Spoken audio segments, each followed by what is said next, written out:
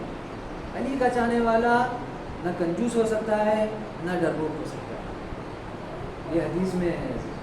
لہٰذا امام علیہ السلام کے اس فرمان پر عمل کرتے ہوئے ہم سب کو ضروری ہے کہ ہم خدا کی راہ میں خرچ کرنے والے بنے، اپنے اوپر خرچ کرنے والے بنے، اپنے گھر والوں پر خرچ کرنے والے بنے، لیکن فضول خرچ نہ بنے، اور احتیاط سے بھی خرچ کریں، لیکن ہمارا شمار کنجوسوں میں نہ ہو۔ بسم اللہ الرحمن الرحیم۔ والعصر ان الانسان لفی خسر الا الذین آمنوا وعملوا الصالحات وتواصوا بالحق وتواصوا بالصبر۔ اللهم صل على محمد وآل محمد، اللهم صل على محمد وآل محمد، اللهم صل على محمد وآل محمد۔ بسم اللہ الرحمن الرحیم۔ الحمد للہ والصلاة والسلام علی عبادہ الذین اصطفیٰ ولعنۃ اللہ علی اعدائهم اعداء اللہ اما بعد۔ فقط ماہ ذی قعدہ تمام پر ہے، ذی قعدۃ الحرام، اور اس ذی قعدہ کے مہینے کے اختتام کے ساتھ سال کا آخری مہینہ ہو سکتا ہے، آج چاند رات ہو جائے تو کل پہلی ہو، ذی الحجۃ الحرام۔ ماہ ذی الحجہ بہت زیادہ برکتوں کا مہینہ ہے، بہت ہی زیادہ خوشیوں کا مہینہ ہے، اور اعمال کا بھی مہینہ ہے۔ لہٰذا اگر آج چاند رات دکھتا ہے تو آج کی رات سے لے کر 9 ذی الحجہ کی رات تک 10 دن مغربین کے بیچ میں، مغرب اور عشاء کے بیچ میں 2 رکعت نماز ہے۔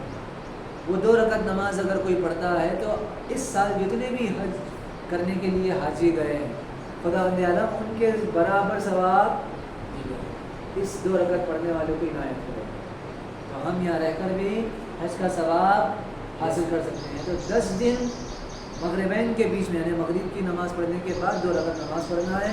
انشاءاللہ ڈیٹیل میں انجمن میں ڈال دوں گا۔ وہ 2 رکعت نماز پڑھنے کے بعد پھر عشاء کی نماز پڑھنا ہے، مغرب و عشاء کے بیچ میں وہ 2 رکعت نماز پڑھنا ہے۔ اگر آج چاند رات ہو جاتی ہے تو آج سے وہ شروع کرنا ہے 9 ذی الحجہ تک، یعنی شب عید تک وہ نماز پڑھنا ہوگی۔ تو یہ ایک عمل ہے جو بہت ہی محبوب عمل ہے، اور اہل بیت علیہ السلام نے تاکید فرمائی ہے۔ 2 رکعت نماز ذی الحجہ پڑھتا ہوں قربتاً الی اللہ۔ ذی الحجہ میں انشاءاللہ گروپ میں بھی ڈال دوں گا۔ دوسرے، اس مہینے میں 3 بڑی عیدیں ہیں۔ سب سے پہلے عید عرفہ جو 9 ذی الحجہ کو ہے، عید عرفہ جو 9 ذی الحجہ کو ہے، اس کے اعمال بھی بیان کیے گئے ہیں ہمارے پاس۔ عرفہ وہ دن ہے کہ جہاں حاجی لوگ عرفہ پر جاتے ہیں اور دیگر سارے اعمال انجام دیتے ہیں۔ تو جو لوگ نہیں گئے ہیں وہ لوگ بھی جو ہے عرفہ کے دن روزہ رکھ کر کچھ نماز ہے، کچھ دعا ہے، وہ پڑھیں گے، تو انشاءاللہ خدا نماز اور دعا کو قبول کرتے ہوئے ہمیں حاجیوں میں شمار کرے گا۔ حدیث میں ہے کہ جو شخص ماہ رمضان میں نہ بخشا گیا ہو، اس سے بڑا بدبخت کوئی نہیں ہے، مگر یہ کہ عرفہ کے دن اپنی اللہ سے معافی منگوائے، یعنی 9 ذی الحجہ کو اپنی معافی منگوا لے۔ تو 9 ذی الحجہ انشاءاللہ اعمال انجام دیے جائیں گے۔ پھر اس کے بعد جو دوسری بڑی عید ہے وہ عید قربان ہے۔ عید قربان کے حوالے سے ہم سب جانتے ہیں کہ قربان عید الاضحیٰ اپنی اپنی سہولت اور اپنی اپنی صلاحیت کے اعتبار سے اگر اللہ نے نوازا ہے تو قربانی دینا ہے۔ تاکید یہ ہے کہ اگر آپ کے پاس پیسہ نہ بھی ہو تو قرض لیتے ہوئے آپ اس قربانی کو انجام دیں، اور اگر آپ پورا بھی نہیں لے سکتے ہیں تو کچھ لوگ مل کر اس قربانی کو بھی انجام دے گا. یعنی آپ سمجھیے کتنی زیادہ تاکید ہے. کسی عمل کے لیے ایسا نہیں کہا گیا ہے کہ آپ قرضہ لے کر خمس دیجئے، آپ قرضہ لے کر زکوٰۃ دیجئے، آپ قرضہ لے کر خیرات دیجئے، قرضہ لے کر حج پہ جائیے. نہیں، حج کے لیے تو یہ ہے کہ اگر قرضہ آئے تو آپ کے اوپر حج واجب نہیں ہے، پورے قرضہ لوٹا کر حج جانا ہے. لیکن صرف 2 ہی عمل ایسے ہیں جن کے لیے کہا گیا ہے کہ قرض لے کر کرو. ایک قربانی کا عمل ہے اور ایک زیارت امام حسن کیوں؟ کیونکہ اللہ ارشاد فرماتا ہے احادیث میں کہ جو شخص قرض لے کر ان 2 عمل کو انجام دیتا ہے اللہ اسے ان پیسوں کو لوٹا دے گا. اللہ ذمہ داری لے رہا ہے. اب دیکھیے اگر کہیں پر بھی، یہاں نہیں تو کہیں پر بھی اگر شریک ہونا چاہتے ہیں تو الحمدللہ شہر میں بھی جو ہے ایسے لوگ ہیں کہ جو جمع کرتے ہیں رقم کو، یا دوسرے شہروں میں بھی اگر شریک ہونا چاہ رہے ہیں تو اس میں شریک ہو جائے. لیکن اس عمل کی اہمیت کو بیان کرنے کے لیے ان احادیث کو بیان کیا گیا ہے، قربانی کے عمل کو، عید الاضحیٰ. اور تیسری بڑی عید اس مہینے کی عید ولایت، عید غدیر اعظم یا عید الاعظم، ولایت حضرت علی ابن ابی طالب علیہ السلام، کہ جو پیغمبر اکرم نے ارشاد فرمایا کہ افضل اعیاد امتی، میری امت کی سب سے افضل ترین، سب سے بہترین عید اگر کوئی ہے تو عید و غدیر خم، عید الولایہ، غدیر خم اور عید غدیر ہے. لہٰذا الحمدللہ 3-4 سالوں سے ہم لوگ الحمدللہ آپ مومنین ساتھ دے رہے ہیں اور عمل بھی ہم لوگ انجام دیتے ہیں عید غدیر میں، اور جشن بھی ہو رہا ہے. انشاءاللہ اس سال بھی اعمال بھی انجام دیے جائیں گے، جشن بھی کیا جائے گا. اور ضروری ہے کہ ہم ہر سال کچھ نہ کچھ امپرومنٹ کریں، کیونکہ امام رضا نے ارشاد فرمایا تھا کہ جب امام رضا سے پوچھا گیا کہ آپ کیوں محرم کو اتنی زیادہ اہمیت دیتے ہیں، چاند رات سے آپ لوگ کالا کپڑا اور غم کا ماحول اہل بیت کے یہاں پایا جاتا ہے، تو امام نے ارشاد فرمایا کہ کہیں ایسا نہ ہو کہ تم غدیر کی طرح محرم کو بھی اور عاشورہ کو بلا دو. تو واقعی یہ اہل بیت کا درد ہے.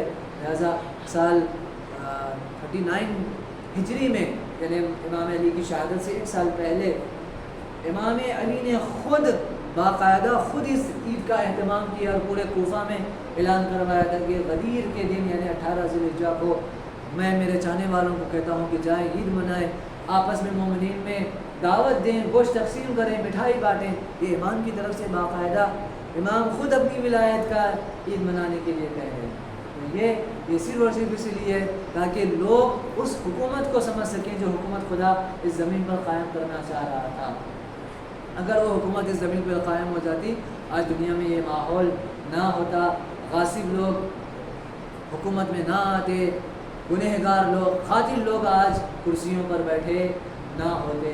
خداوند عالم سے یہ دعا کہ خدایا اس مہینے کے صدقے میں ظالم حکمرانوں کو نیست نابود فرما. اور بھی دیگر اعمال ہیں اس مہینے میں انشاءاللہ موقع سے انشاءاللہ بیان کیے جائیں گے.